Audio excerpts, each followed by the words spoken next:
Hello, नमस्कार और आदाब मेरे सब दोस्तों को। आपके दोस्त और रहनुमा इरफान के साथ एक बार फिर से आपके अपने चैनल एस्ट्रो एश्योरेंस पर। आज हम बात करेंगे कुंडली के 12 घरों में बुध के होने के बारे में और ये कैसे अपने नतीजे जाहिर करता है। अब बुध अक्ल और दिमाग का सैयारा है, तो ये अपनी उस ऊर्जा को हर एक घर में जाहिर करेगा, मगर अलग अलग अंदाज में। तो चलिए शुरू करते हैं पहले घर से। और क्या नतीजे हैं, क्या असर है और क्या इम्कानात हैं जो बुध पहले घर में पैदा करता है।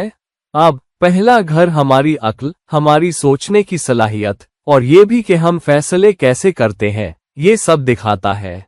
दूसरों के सामने हम कैसी शक्ल पेश करते हैं, दूसरे लोग हमारी शख्सियत को कैसे देखते हैं।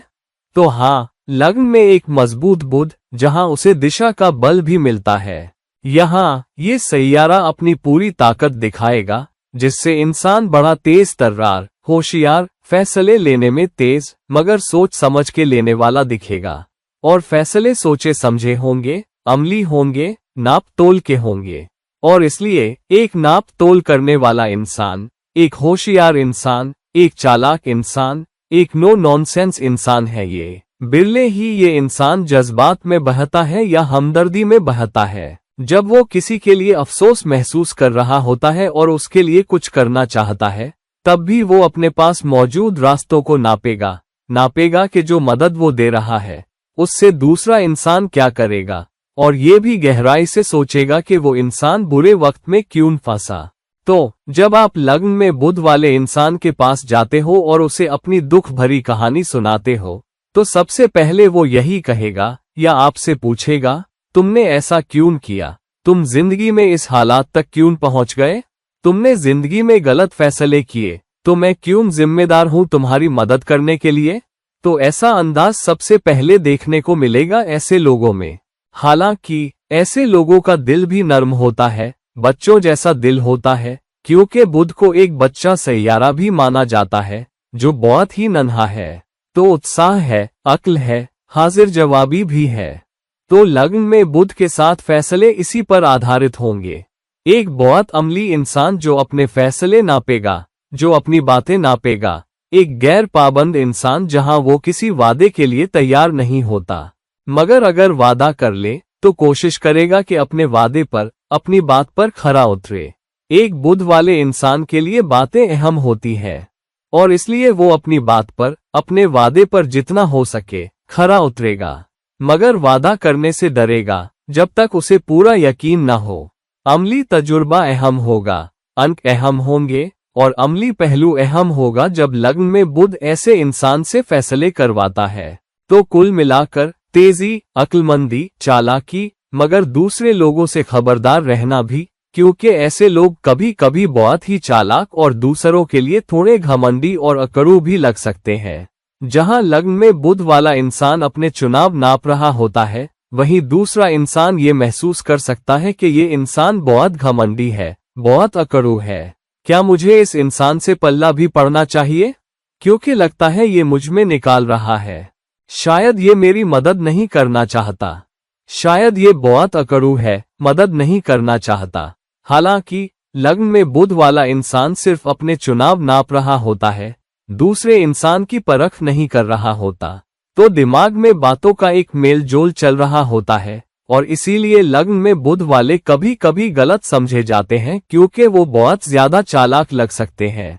तो अगर आपके लग्न में बुध है तो पेश आने में थोड़े नर्म रहें, पुख्ता रहें, समझदारी से काम लें, मगर अपनी हमदर्दी वाला पहलू भी ज्यादा दिखाएं ताकि आपके रिश्ते बेहतर बने।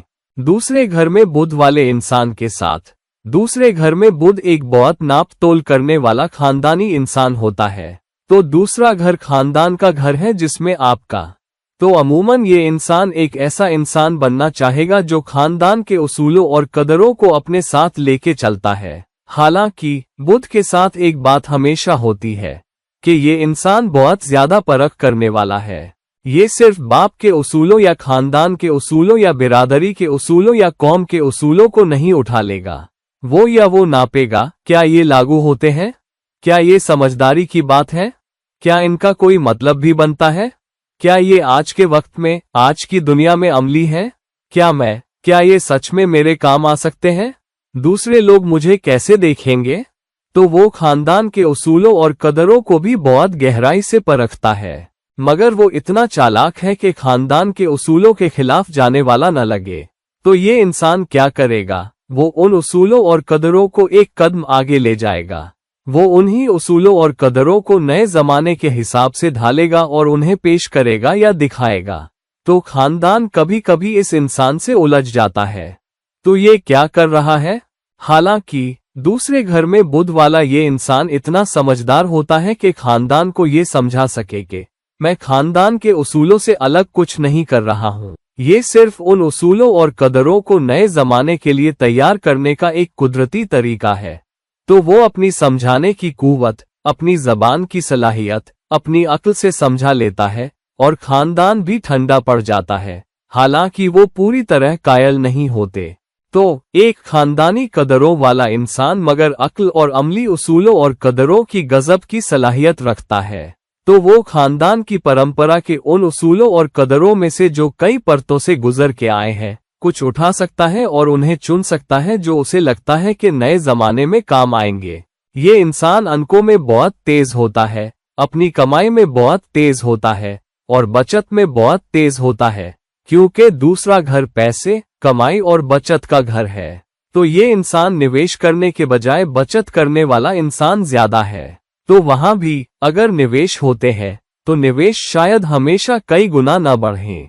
तो उसकी कमाने की सलाहियत और उसकी बचत करने की सलाहियत के बीच एक तालमेल है और उसका कुछ हिस्सा निवेश में भी जाएगा।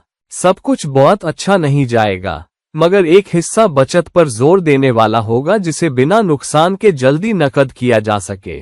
तो एक संतुलित इंसान जो अपने पैसे जानता है, अपने अंक जानता है और उसी हिसाब से पैसे और बचत के बारे में फैसले ले पाता है। कोई ऐसा जिसे खाने पीने और अच्छे खाने का शौक हो सकता है, हालांकि खाने के मामले में भी अपनी पसंद में अमली है। खाने के लिहाज से अमली इंसान, मगर कैलोरी, सेहत के बारे में बहुत सावधान रहने वाला, मगर कभी कभी दुविधा में रहने वाला। तो ऐसे लोग या तो बहुत जल्दी फैसला कर लेते हैं। अगर वो आइसक्रीम की दुकान पर जाते हैं तो शायद सिर्फ एक ही फ्लेवर लेंगे जो अक्सर खाते हैं, या कभी कभी अगर कुछ और खाने का फैसला करते हैं तो बहुत दुविधा में होंगे कि सामने मौजूद कई चुनावों में से क्या चुने। तो ऐसा है दूसरे घर में बुध वाला इंसान। कोई जो दूसरों की मदद करने की कोशिश करेगा, खानदान के लिए मौजूद रहेगा। कोई बहुत जिंदा दिल होता है, वो खानदान का लाडला भी होता है। वो हमेशा चुटकुले सुनाएगा, वो हमेशा हल्का फुल्का रहेगा और खानदान उसे प्यार करेगा। सिवाय जब पैसे और अंकों की बात हो तो दूसरे घर में बुध वाले बंदे के लिए आसान चुनाव नहीं होते। तीसरे घर में बुध वाला इंसान अपनी बातचीत की कला में बहुत अच्छा होता है, अपनी जबान में बहुत अच्छा, बातचीत में बहुत संतुलित, बोलने से पहले अपनी बातें नापता भी है, मगर ये भी जानता है कि क्या बोलना है, कब बोलना है। कभी कभी बातचीत में वो बहुत तेज और हाजिर जवाब लग सकते हैं, मगर वो सिर्फ अपना एक पहलू पेश कर रहे होते हैं ताकि वो उससे ज्यादा समझदार लगे जितना वो कभी कभी होते हैं। तो वो किसी विषय के बारे में अपनी समझ या जानकारी की कमी को छुपा सकते हैं। तो एक मजबूत बुध वाले इंसान में समझ की कमी हो सकती है, मगर किसी खास विषय, खास मुद्दे के बारे में पता नहीं होता, मगर वो तेज लग सकता है, पढ़ा लिखा लग सकता है, क्योंकि बुध तालीम का सैयारा भी है। तो वो ऐसा लग सकता है जैसे जानता है क्या बोल रहा है और अपनी तेज तर्रारी, अक्लमंदी का इस्तेमाल करके उस जानकारी को छुपा लेता है जो उसके पास नहीं है। कभी कभी वो दुविधा में भी हो सकते हैं, क्या करें क्या न करें। हालांकि ये लोग ये पेश करने में बेहतरीन होते हैं कि वो दुविधा में क्यों हैं और उसे संतुलित कर लेते हैं। बहुत अच्छे पेश करने वाले, बहुत अच्छे मार्केटिंग करने वाले, बहुत अच्छे बिक्री करने वाले। तो दुनिया के कुछ बेहतरीन सेल्स पर्सन वो लोग होंगे जिनके तीसरे घर में और मजबूत स्थिति में बुध होगा। जो लोग बिक्री करने में बहुत अच्छे होते हैं वो आपको लगभग कुछ भी बेच सकते हैं। वो चीजों को इतने अच्छे से मीठी मीठी बातों में लपेट सकते हैं, अपनी अक्ल, अपनी तेज तर्रार हाजिर जवाबी, अपने तीखे अंदाज ए बयां और अपनी समझाने की कला से कि वो कुछ भी बेच सकते हैं। दुनिया के कुछ बेहतरीन सेल्समैन और दुनिया की किसी भी बिक्री टीम के ज्यादातर लोगों के पास यकीनन 2 या 3 सितारे होंगे। उनके पास एक बहुत मजबूत बुद्ध होगा और शायद तीसरे घर में ही होगा। कुछ लोग जो मीडिया में अच्छे पेश करते हैं वो बहुत अच्छे होते हैं, उनमें लिखने की भी गजब की सलाहियत होती है, मगर ये आम तौर पर गैर काल्पनिक किस्म के होते हैं। तीसरे घर में बुध वाले वो लोग नहीं हैं जैसे तीसरे घर में शुक्र वाले होते हैं, जहां आपके पास फूलों भरी जबान होगी, आप कहानियां लिखेंगे, या तीसरे घर में चांद वाले जहां आप लिखेंगे आपके पास, आप शुक्र के साथ कल्पना की दुनिया बसाएंगे। तीसरे घर में बुध वाले लोग नो नॉनसेंस लिखेंगे, या तो वो गैर काल्पनिक लिखना पसंद करेंगे, या वो अंक लिखेंगे, या वो लोग जो अर्थशास्त्र या दुनिया के मामलों या सियासत पर लिख रहे हैं, या जो अंकों को कूट विक्यूट रहे हैं, जो किसी क्षेत्र के बारे में किसी तरह का डेटा विश्लेषण कर रहे हैं, या वो वैज्ञानिक हो सकते हैं जो किसी संगठन के लिए या वैज्ञानिक प्रयास के लिए अंक कूट विक्यूट रहे हैं, खासकर अगर उनके पास 8वें घर की ऊर्जा भी है। ये लोग कभी कभी बहुत तेज तर्रार हो सकते हैं, बातचीत में बहुत तीखे, और कभी कभी लोग इनसे खबरदार रहते हैं।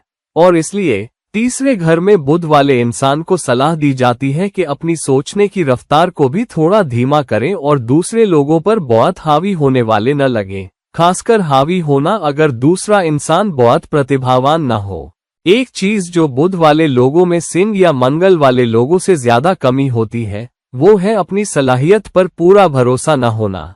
तो वो कभी कभी उसे भी एक तेज तर्रार बातचीत से, विषय की जानकारी से, अगर वो उस विषय में बहुत अच्छे हैं, चीजों के गुण या जो कुछ वो बता रहे हैं या बेच रहे हैं, खासकर बिक्री और मार्केटिंग में, से छुपा लेते हैं, तो वो उसे बहुत सारी अच्छी बातों और बिक्री की बातों से छुपा सकते हैं, और वो अपने भरोसे की कमी को अपनी बातचीत की कला से दूर कर सकते हैं।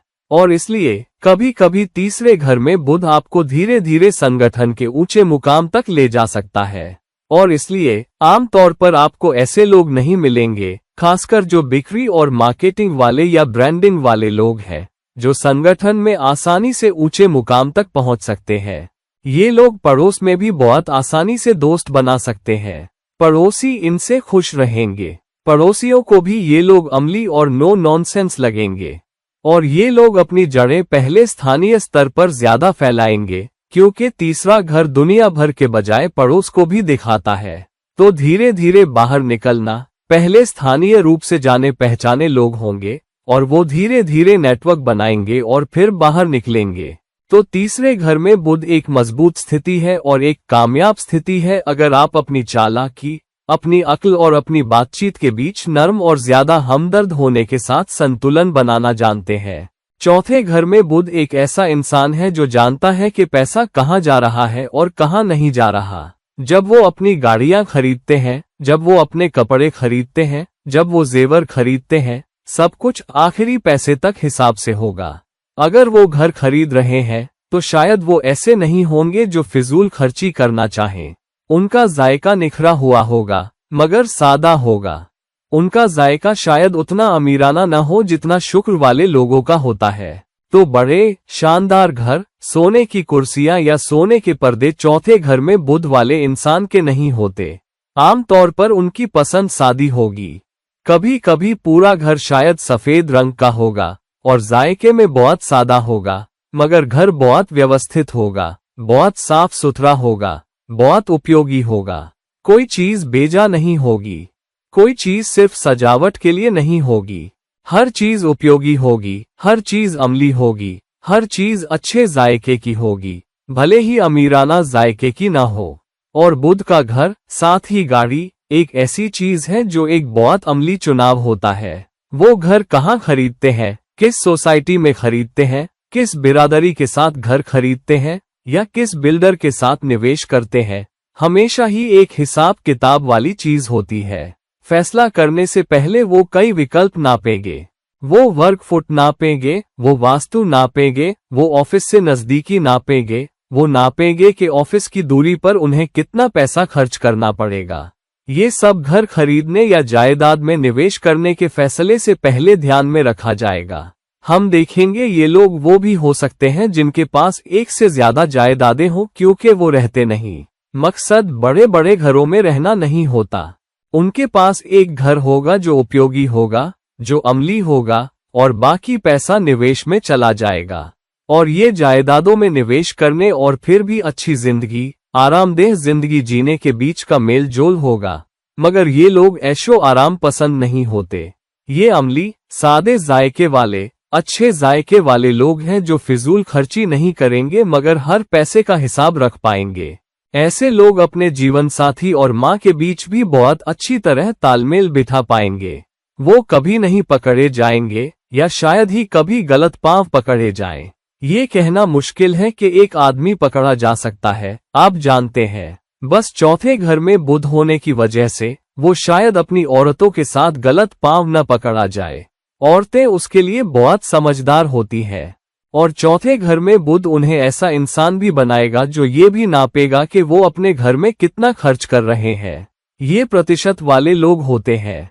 आमतौर पर वो दवा के लिए पैसे का प्रतिशत भी निकालेंगे, डॉक्टर के लिए कितना जाता है उसका प्रतिशत, और वो सब कुछ निकालेंगे। वो उस पैसे को खर्च करने में कंजूस भी होंगे जहां नहीं खर्च करना चाहिए, मगर निवेशों पर फिजूल खर्च कर सकते हैं जहां उन्हें लगता है पैसा बढ़ेगा। घर पर अच्छा तालमेल बिठाने वाले लोग जानते हैं पैसा कहां जाता है, कहां नहीं जाता।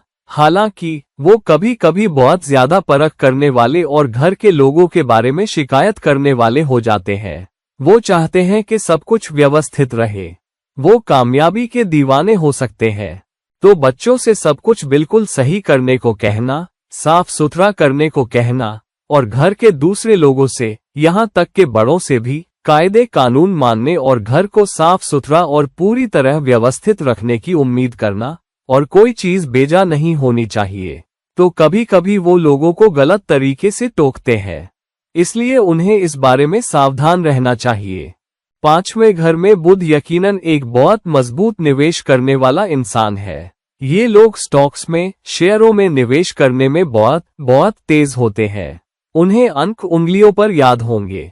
उन्हें पता होगा कि कौन सा शेयर ऊपर जा रहा है, कौन सा शेयर नीचे जा रहा है, कौन सा शेयर कितने प्रतिशत ऊपर गया, खासकर वो शेयर जिनमें उन्होंने निवेश किया है। कौन सा शेयर बाजार अच्छा कर रहा है, कौन सा शेयर बाजार बहुत अच्छा नहीं कर रहा, बाजार तेजी पर है या मंदी पर, कितने देर के लिए तेजी पर रहेगा, कितने देर के लिए मंदी पर रहेगा, कहां किसी को निवेश करना चाहिए, कहां किसी को निवेश नहीं करना चाहिए, कहां किसी को तुरंत बेच देना चाहिए, कहां उन्हें निवेश नहीं करना चाहिए या तुरंत नहीं बेचना चाहिए, कहां उन्हें पकड़ के रखना चाहिए। ये सारे अंक, ये खेल है पांचवें घर में बुध वालों का।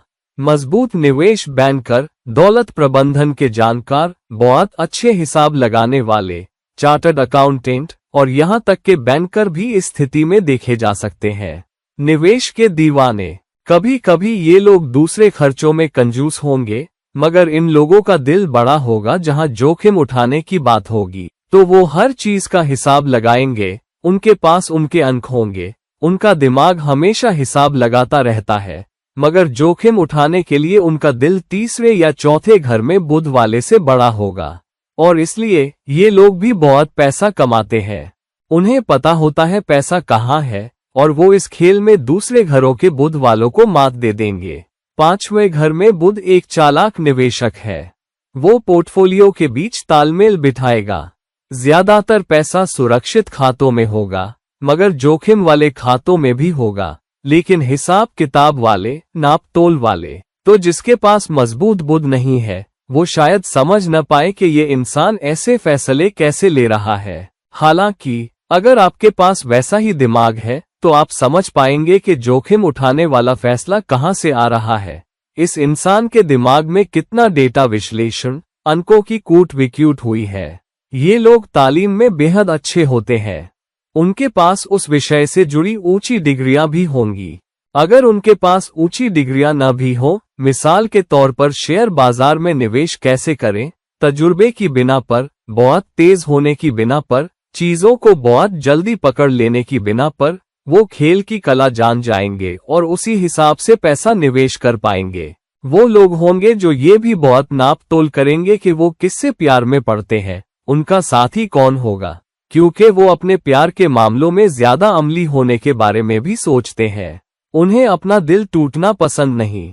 हम में से किसी को भी अपना दिल टूटना पसंद नहीं, मगर कभी कभी हम उसके बारे में बहुत जज्बाती हो जाते हैं। मगर ये इंसान बहुत जज्बाती होते हुए और सच्चा प्यार करते हुए फिर भी एक चूहा देख पाएगा और सूंघ पाएगा जब चूहा आसपास हो। और ऐसे लोग नो नॉनसेंस होते हैं और वो जल्दी से अलग भी हो जाएंगे अगर उन्हें लगता है कि फैसला अमली नहीं है, रिश्ता अमली नहीं है और वो कहीं नहीं जा रहा। वो लोग नहीं हैं जो किसी रिश्ते को पकड़ के रखें, वो रिश्ते को छोड़ भी देंगे। मगर जब रिश्ते में हो तो धमाल मचाने वाले, उनके साथ रहने में मजा आता है। वो प्यार करने वाले लोग हैं। वो आपको वक्त देंगे, वो आपको ध्यान देंगे, आपकी मदद करेंगे। वो आपको जिंदगी के फैसले लेने में भी मदद करेंगे। वो हमेशा आपसे सलाह मशविरा करेंगे और बताएंगे, मगर बड़े यार भी होंगे। अगर आपका उनसे ब्रेकअप भी हो जाए तो वो हमेशा उन लोगों में से होंगे जिन पर भरोसा किया जा सकता है उन्हें देने के लिए। हाँ, वो उनके लिए मौजूद है और हमेशा जज्बाती फैसलों के बजाय अमली फैसले लेने में आपकी मदद करेंगे। छठे घर में बुध एक करियर प्लानर होता है। करियर, पहला कदम क्या है, अगला कदम क्या है, कौन से इम्तिहान देने हैं, मैं कहाँ पहुंचूंगा, मैं सीढ़ी कैसे चढ़ूंगा, मैं कितनी जल्दी पहुंच सकता हूं। तो कभी कभी वो बहुत अमली और बहुत हिसाबी होते हैं और कभी कभी वो करियर में वो बड़ी छलांग नहीं लगा पाते जो वो लगा सकते हैं। तो अगर उनके पास कोई मौका आता है और वो इतना अच्छा लगता है कि यकीन नहीं होता, तो वो शायद ये सोचे कि ये सच होना मुश्किल है और उसके लिए न जाएं। और तभी कभी कभी वो मौके गंवा देते हैं क्योंकि मौका हो सकता है। वो बहुत हिसाबी है और वो अपनी योजना, अपने कदम बना रहे हैं और इसलिए कभी कभी कदमों को देखते हुए और एक एक करके सीढ़ियां चढ़ना चाहते हुए, एक हिसाबी, बहुत चालाक, नापे हुए अंदाज में वो उस बस को मिस कर देते हैं जब बस उनके आसपास होती है। जब बड़ी छलांग वाली बस आती है तो वो उसे मिस कर देते हैं। तो ये इंसान यकीनन एक बहुत ऊंचे मुकाम पर पहुंचेगा, मगर उस रास्ते पर जो इंसान लेता है। ये लोग सेवा और जरूरतमंदों और गरीबों की सेवा के बारे में इतने जज्बाती नहीं होते। इन नर्म मुद्दों के प्रति उनका दिल नर्म तो होता है, मगर वो इसे एक अमली नजरिए से भी देखते हैं। वो देखेंगे, क्या ये इंसान, अगर मैं इस इंसान की पैसों से मदद करूं, तो क्या ये सच में इसका हकदार है और क्या इसकी मदद होगी? वरना मेरा पैसा या मेरी सेवा या मेरा वक्त या मेरी मेहनत कहीं और खर्च करना बेहतर है। अगर वो उसके लिए तैयार नहीं है तो वो आपके मुंह पर कह देंगे कि मैं इसके लिए तैयार नहीं हूं, मैं तुम्हारी मदद नहीं कर सकता। कभी कभी कूटनीति से, कभी कभी हुनर से, मगर आपको इन लोगों से पक्का ना ही सुनने को मिलेगा। तीसरे घर में बुध वाले इंसान के उलट, जो शायद छठे घर की कन्या ऊर्जा की तरह पुख्ता ना हो, एक इंसान जो फिर से कामयाबी का दीवाना होता है और इसलिए उसके रिश्तों में कभी कभी दिक्कत आ सकती है क्योंकि छठा घर 7वें घर से 12वां घर भी होता है।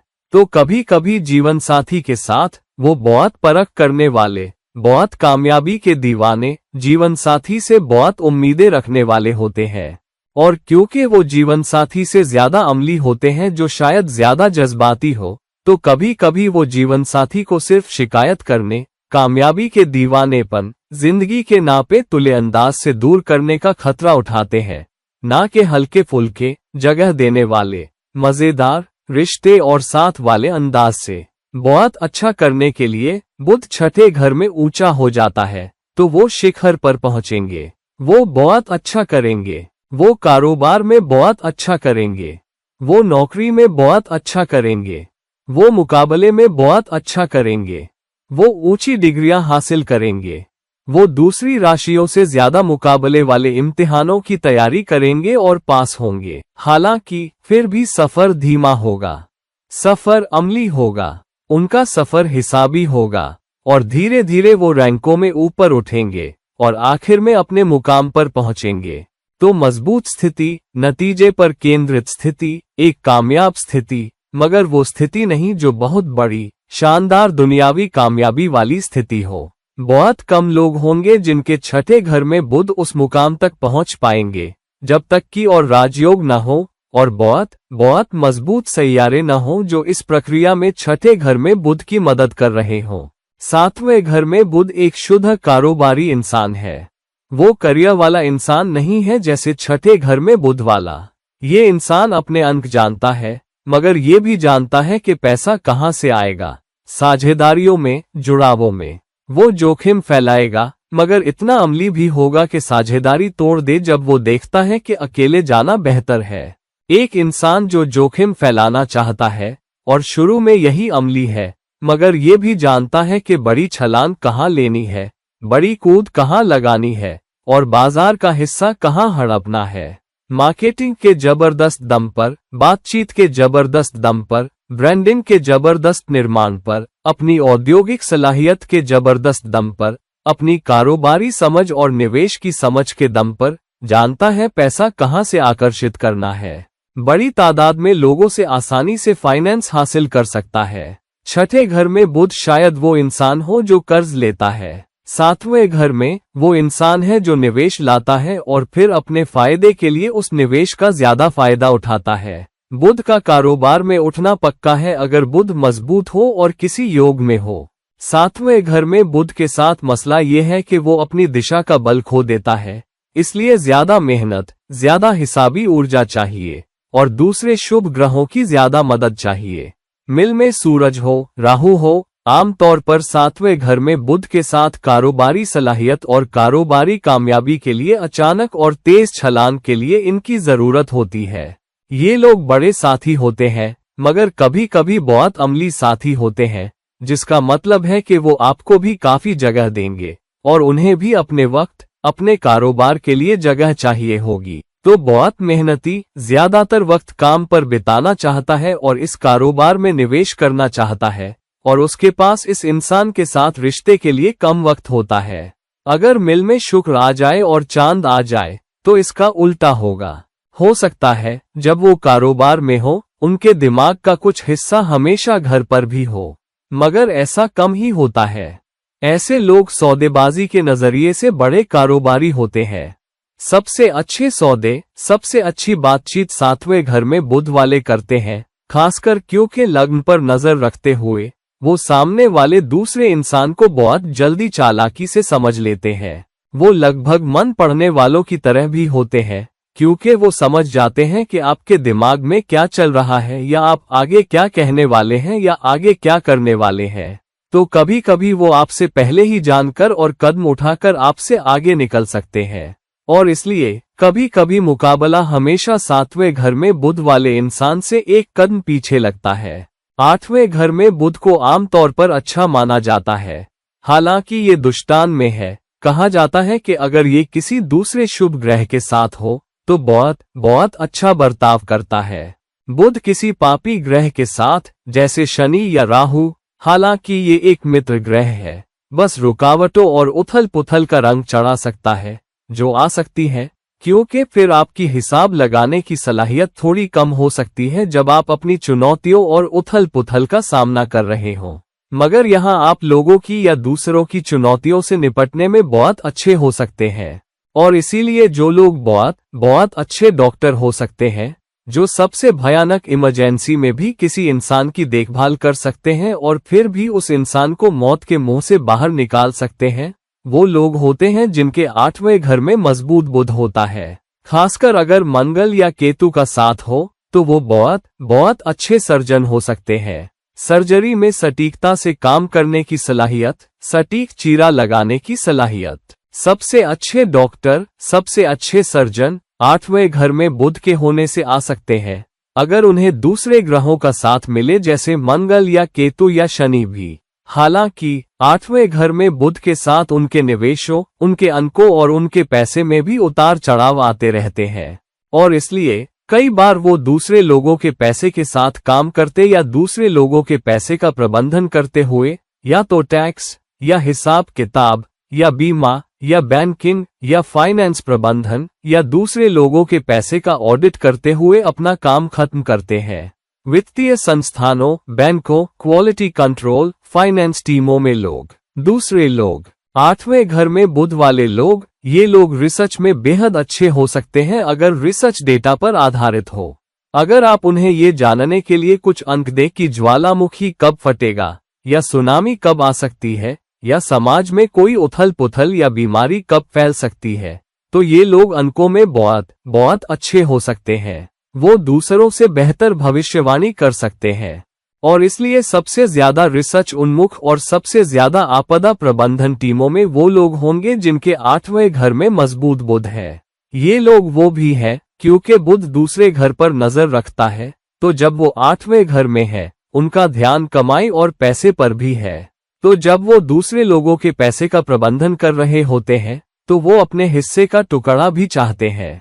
लोग वो भी हो सकते हैं जो आपकी दौलत का प्रबंधन करने में कमीशन लेते हैं। तो ये लोग वो भी हो सकते हैं जो आपके निवेश पोर्टफोलियो का प्रबंधन कर रहे हैं और उसमें से थोड़ा कमीशन ले रहे हैं। ये वो लोग भी हो सकते हैं जो आपकी जायदाद का प्रबंधन करते हैं और उसमें से थोड़ा कमीशन लेते हैं। ये लोग वो भी हैं जो आपके सलाहकार हैं, मशहूर फिल्मी सितारों या एक्टर्स और एक्ट्रेसेस के सलाहकार हैं, और फिर उनके लिए सौदे करने और प्रबंधन करने के लिए थोड़ा कमीशन या थोड़ी फीस लेते हैं। तो ये है 8वें घर में बुध के साथ सौदा करने वाला। 9वें घर में बुध वाले लोग सबसे ज्यादा काबिल लोग होते हैं। हर तरह की तालीम को आसानी से समझ लेना, हर तरह की डिग्रियां हासिल कर लेना। अगर आप किसी खास क्षेत्र में सबसे ज्यादा काबिल शख्स को ढूंढना चाहते हैं तो आपको 10 में से एक शख्स जरूर मिलेगा जिसके 9वें घर में बुध होगा, या शायद 10 में से 2 लोग आपको 9वें घर में बुध बहुत मजबूत स्थिति में या शायद ऊंची स्थिति में मिलेगा, खासकर जब लोगों के पास 2-3 मास्टर डिग्रियां हों। हर तरह की जानकारी को आत्मसात करने या ग्रहण करने में बहुत अच्छा, अलग अलग कौशल भी, अलग अलग सीख भी बहुत जल्दी उठा लेना। वो शायद एक विषय में स्नातक करे मगर बहुत जल्दी किसी और चीज में परास्नातक हासिल कर ले। वो 2 या 3 में गुरु हो सकते हैं और वो 9वें घर में बृहस्पति को उसकी जबान लगाने की सलाहियत में टक्कर दे सकते हैं। 9वें घर में बृहस्पति शायद बहुत सारी सीख, ज्ञान और डिग्री हासिल कर सकता है, मगर तालीम का इस्तेमाल, अक्ल की सलाहियत, बृहस्पति तभी मात खा सकता है जब उसके सामने कोई ऐसा हो जिसके पास 9वें घर में बेहतरीन और मजबूत बुध हो। अगर साथ में हो, मिसाल के तौर पर सूरज। 9वें में बुध आपको ऐसा भी बनाएगा कि आप बहुत ही हिसाबी हो कि आगे क्या कदम होने चाहिए और अपनी किस्मत की बहुत अच्छी योजना बनाएंगे। वो अपने भाग्य की बहुत अच्छी योजना बनाते हैं। वो अपने सफर की बहुत अच्छी योजना बनाते हैं और इसलिए बहुत से लोग सोच सकते हैं कि ये लोग बहुत भाग्यशाली हैं। तो 9वें घर में बुध वाला इंसान दूसरों से ज्यादा भाग्यशाली लग सकता है क्योंकि ये इंसान अपनी किस्मत की भी योजना बना रहा है, अपने भाग्य की भी योजना बना रहा है और किस्मत या भाग्य के उन पर कृपा करने का इंतजार नहीं कर रहा। बहुत से लोग जो ज्योतिष पर निर्भर रहते हैं मगर वो उसके साथ साथ बहुत मेहनत भी कर रहे होते हैं और अपना काम भी कर रहे होते हैं, वो भी 9वें घर में बुध वाला इंसान है। वो अलग अलग संस्कृतियों के लोगों के साथ बहुत आसानी से जुड़ाव बना लेंगे। वो अपनी तेज अक्ल, अपनी डिग्री, अपनी तेज सीख, अपने ज्ञान से दूसरों को बहुत आसानी से प्रभावित कर सकते हैं और लोगों को हैरान कर सकते हैं और उन्हें अपने दायरे से बाहर निकलने और बहुत काबिल होने की जगह पर चमकने के लिए प्रभावित कर सकते हैं। विश्वविद्यालयों के कुछ सबसे मशहूर प्रोफेसर न सिर्फ उन लोगों में होंगे जिनका बृहस्पति मजबूत होगा, बल्कि 9वें घर में एक मजबूत बुध भी होगा। 10वें घर में बुध एक इंसान है जो संगठन के लिए योजनाकार होता है। सामरिक प्रबंधन, कंपनी के लिए रणनीति बनाना, HR रणनीति बनाना, बिक्री रणनीति बनाना, प्रचार रणनीति बनाना, ये सब लोग, जो लोग अंकों का हिसाब लगाएंगे, गुणवत्ता प्रबंधन उपकरणों का इस्तेमाल करेंगे, सुरक्षा प्रबंधन उपकरणों और अंकों और उन तरह के कार्यों का इस्तेमाल करेंगे, और फिर मार्केटिंग रिसर्च का इस्तेमाल करते हुए, अपने डेटा का इस्तेमाल करते हुए, अपनी रिसर्च का इस्तेमाल करते हुए, अंकों को कूट विक्यूट करने की अपनी सलाहियत का इस्तेमाल करते हुए, ढेर सारी जानकारियों से गुजरते हुए, बहुत सारे कार्यों से गुजरते हुए और फिर उसे सार्थक जानकारी में बदल पाने वाले वो लोग हैं जिनके 10वें घर में मजबूत बुध है। अमल करने की बहुत बहुत मजबूत सलाहियत। अगर किसी में अमल करने की जबरदस्त सलाहियत है तो ये 10वें घर में बुध के साथ शनि या 10वें घर में बुध के साथ सूरज हो सकता है। मजबूत स्थिति, बहुत बहुत करियर उन्मुख, बहुत तेजी से आगे बढ़ते हैं क्योंकि वो अपने पैरों पर बहुत बहुत तेज होते हैं। बहुत अच्छे फैसले लेने वाले, अंकों में बहुत अच्छे। और 10वें घर में बुध के साथ मसला ये है कि वो बहुत चालाक नहीं होते। वो लोग हैं जो आपके मुंह पर कह देंगे कि चीजें कहाँ गलत हो रही हैं क्योंकि उन्हें लगता है कि ये उनका काम है। वो लोग हैं जो मूल्यांकन करने वाले हैं, जो कंपनी की आंख और कान की तरह है और आपके मुंह पर कह देंगे। और कभी कभी संगठन में बहुत से लोग उन्हें पसंद नहीं करते क्योंकि उन्हें लगता है वो बहुत सीधे हैं और बहुत चालाक हैं और उन्हें दूसरे लोगों की भावनाओं की परवाह नहीं है। 10वें घर में बुध वाले लोगों की यही छवि बनेगी। वो संगठन में सत्ता के करीब होते हैं, कभी कभी वो खुद सत्ता होते हैं, फिर भी वो शायद ये दिखाना नहीं चाहते कि उनके पास सत्ता है, तो वो दूसरे लोगों के कंधों से तीर चलाएंगे और अपना काम करवा लेंगे। बहुत बहुत चालाक, बहुत हिसाबी, बहुत कूटनीतिज्ञ, डेटा का इस्तेमाल करने में, रिसर्च का इस्तेमाल करने में बहुत बहुत समझदार और किसी और के कंधे से अपने फैसले को आगे बढ़ा पाने वाले और फिर संगठन में सत्ता और प्रभाव की डोर खींचने वाले, बिना खुद को दिखाए या बिना बेनकाब हुए।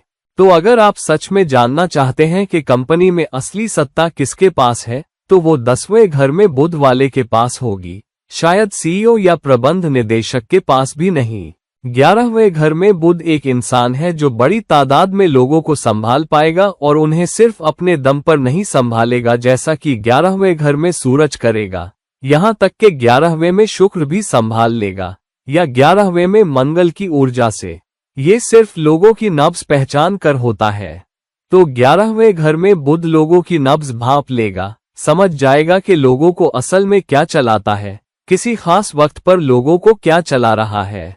तो ये लोग उसे समझ पाएंगे और उस खास बात को आगे बढ़ा पाएंगे।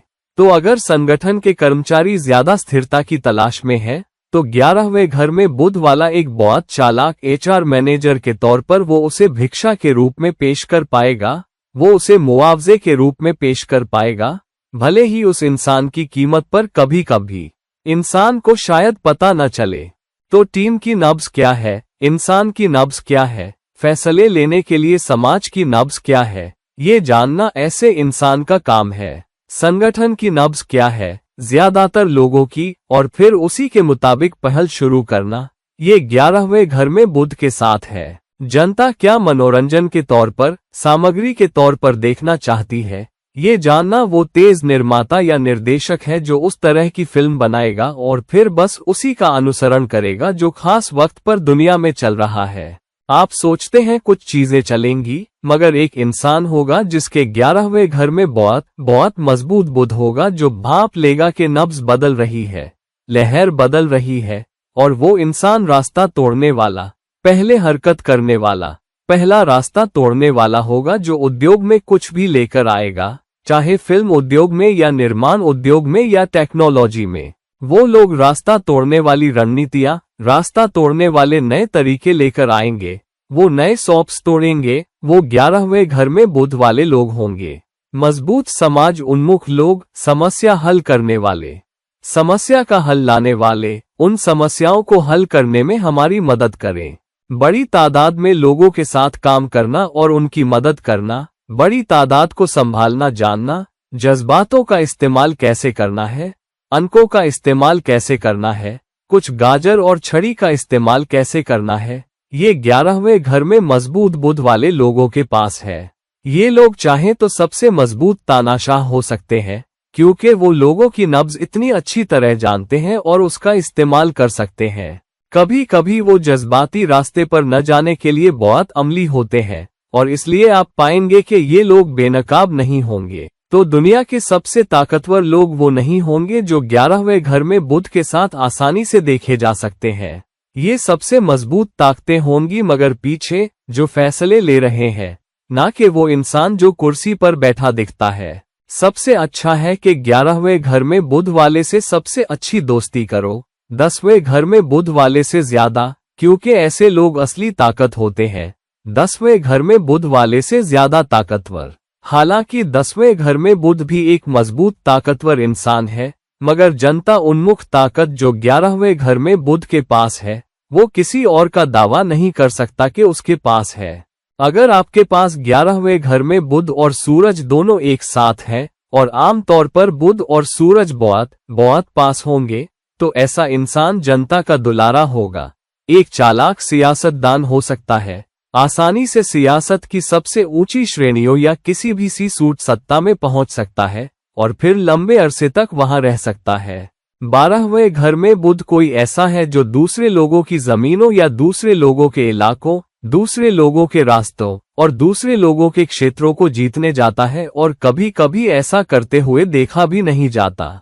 बहुत से लोग जो नासा में काम कर रहे हैं या दुनिया की IBM में काम कर रहे हैं, बड़ी बोइंग कंपनियों और दूसरों में काम कर रहे हैं, खासकर दूसरे देशों से, शायद भारत से भी, वो लोग होंगे जिनके पास बहुत मजबूत डिग्री है, बहुत परख करने वाले हैं, जानकारी को संसाधित करने और हर चीज का आखिरी हद तक हिसाब लगाने में बहुत अच्छे हैं और फिर अपनी मौजूदगी का एहसास कराते हैं। ये लोग किसी भी संस्कृति में चमकेंगे। आपके पास 12वें में बुध वाला कोई है, वो किसी भी संस्कृति में चमकेगा और वो शीर्ष पर पहुंचेगा। मसला, बुध मीन राशि में 12वें में नीच का हो जाता है, तो इन लोगों में कल्पना की कमी होगी। तो सबसे रचनात्मक क्षेत्रों में ये लोग इतने नहीं चमकेंगे, मगर सबसे परख करने वाले क्षेत्रों में, सबसे इंजीनियरिंग उन्मुख, टेक्नोलॉजी उन्मुख, अंक उन्मुख जैसे बैंकिंग उद्योगों में, ये लोग बाकी सबसे ऊपर उठ पाएंगे। अगर आपके पास अलग अलग संस्कृतियों के 10 लोग एक साथ काम कर रहे हैं, तो 12वें घर में बुध वाला इंसान बाकी सबको मात देगा, भले ही वो उस संस्कृति से न हो या दूसरे लोगों की संस्कृति के करीब न हो। ये लोग बहुत कल्पनाशील हो सकते हैं। 12वें घर में नीच के बुध के साथ कल्पनाशील, बहुत महान काल्पनिक लेखक, महान गीतकार, महान कहानीकार हो सकते हैं और उनमें गजब की कल्पना शक्ति और बौद्धिक शक्ति हो सकती है। तो कल्पनाशील रूप से अक्ल का इस्तेमाल करना और शानदार कहानी कहना, जैसे क्रिस्टोफर नोलन टाइप, उस तरह के लोगों के 12वें घर में बुध होगा। सबसे अच्छी तरह की गैर काल्पनिक रचनाएं, सबसे अच्छी साइंस फिक्शन फिल्में, सबसे अच्छा खाना जो आखिरी कैलोरी तक हिसाब लगाकर बनाया गया हो मगर फिर भी स्वाद में अच्छा हो, वो इंसान जिसे हीरे काटने की बारीकी आती हो और हीरे में सबसे अच्छी चमक ला पाता हो, वो लोग हैं जिनके 12वें घर में बुध है। तो कल्पना का इस्तेमाल करें, वो चीजों को घटित होने से पहले भी देख पाते हैं। वो पत्थर में एक मूर्ति देख पाएंगे और फिर उसे जीवंत कर पाएंगे। वो एक साधारण इंसान में एक सितारा देख पाएंगे और फिर उस इंसान को रोशनी में ला पाएंगे। तो ये सितारे बनाने वाले हैं, ये राजा बनाने वाले हैं। वो खुद एक विदेशी, रचनात्मक, काल्पनिक दुनिया में राजा है अगर उनके पास दूसरी तरफ मूड और बुध हो, नीचता वाली तरफ, मगर बहुत अमली। ये लोग वो भी होंगे जो दुनिया भर के बड़े संगठनों में अलग अलग संस्कृतियों में चमकेंगे। ये लोग आमतौर पर अपने जन्म स्थान से दूर चमकते हैं और इसलिए उन्हें शायद ही वो पहचान मिलती है जो उन्हें अपने देश में मिलनी चाहिए, मगर वो अपना देश, अपना राज्य किसी और देश में बसाते हैं। तो दोस्तों, बुध 12 घरों में। अब जब हमने बुध के 12 घरों में होने पर बात की, तो देखिए आपका बुध कहाँ है और जानिए कि उस घर में बुध की ताकतें क्या हैं और कमजोरियां क्या है। ये आम रुझान हैं जो मैंने आपको बताए हैं। दूसरे ग्रहों के साथ मिलकर दूसरे संयोग शायद अलग तरह से नतीजे दें, तो इसे ध्यान में रखिए और सीखिए। बस आम जगहों को मत देखिए। अगर आप मुझसे व्यक्तिगत सलाह लेना चाहते हैं, तो मुझसे नीचे दिए गए लिंक पर संपर्क करें।